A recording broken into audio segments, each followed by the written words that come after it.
এক গ্রামে ৩৬৫টি পুকুর, কিছুটা বিস্ময়েরই বটে। এখানকার নানা মানুষ নানা গল্প বলে থাকেন এসব পুকুর ঘিরে। এই ৩৬৫টি পুকুর দেখতে পাওয়া যাবে নওগাঁর ধামইরহাট উপজেলার ইসবপুর ইউনিয়নের চকচান্দিরা গ্রামে। প্রায় ৮ কিলোমিটার জুড়ে গাছপালায় ঘেরা এসব পুকুর।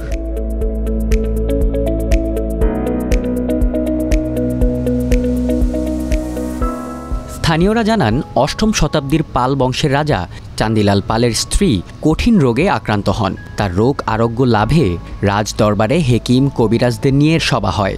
সেই রাজ দরবারেই হেকিমরা ৩৬৫টি পুকুর খনন করার পরামর্শ দেন রাজাকে, আর প্রতিদিন আলাদা আলাদা পুকুরে রানীকে গোসল করতে বলেন তারা।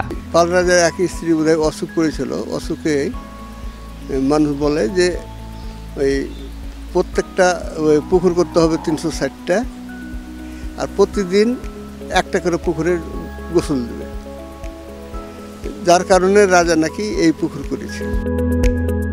সেই রানীর রোগ মুক্তি হয়েছিল কিনা জানা যায়নি, তবে পুকুরগুলো এখনো আছে ইতিহাসের সাক্ষী হয়ে। নাম ২০৩ এই জন্য হয়েছে যে এটা দুটা পাল রাজার দুই বউ মনে করে ২ ঘাটে গোসল করবে, তো দুটা সানবান্ধা, একটা পুকুরে দুটা সানবান্ধা ঘাট ছিল, এবং সেসব ইটগুলো আমরা এখানে এলাকার লোকই ব্যবহার করেছি। চকচান্দিরা গ্রামে বাড়ি রয়েছে ৩৫০টি, আর এই পুকুরগুলো পূর্ব পশ্চিম ও উত্তর দক্ষিণে লম্বা। আবার কিছু পুকুর চারকোণাকৃতি।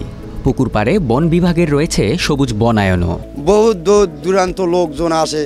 এই ৩৬৫টা পুকুর আছে। ৩৬৫টা পুকুরের মধ্যে মনে করেন যে গরিব গুনারায় চাষ করে খায়।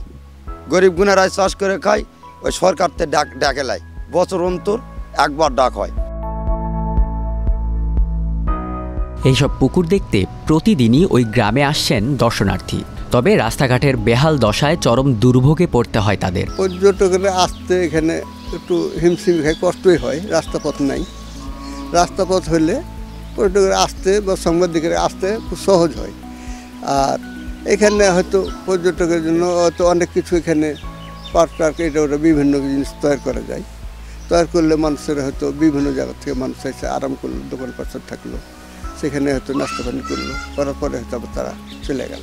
অনেক দিন থেকেই এই জায়গাতে আসার অনেক ইচ্ছা ছিল, তো আজকে ইচ্ছাটা পূরণ করে অনেক কষ্ট করার পরে এখানে আসা। ভালো লাগতেছে, কিন্তু রাস্তাঘাটের যে পরিস্থিতি দেখে তো আমার অবস্থা খারাপ।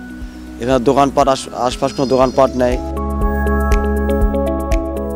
রাস্তাঘাটের উন্নয়নের মাধ্যমে গ্রামটিকে পর্যটন এলাকা হিসেবে গড়ে তোলার দাবি জানিয়েছেন জনপ্রতিনিধি ও স্থানীয় বাসিন্দারা। এতে এলাকার শিক্ষিত বেকারদের কর্মসংস্থানের পাশাপাশি আর্থিক সামাজিক উন্নয়ন হবে বলে মনে করছেন তারা।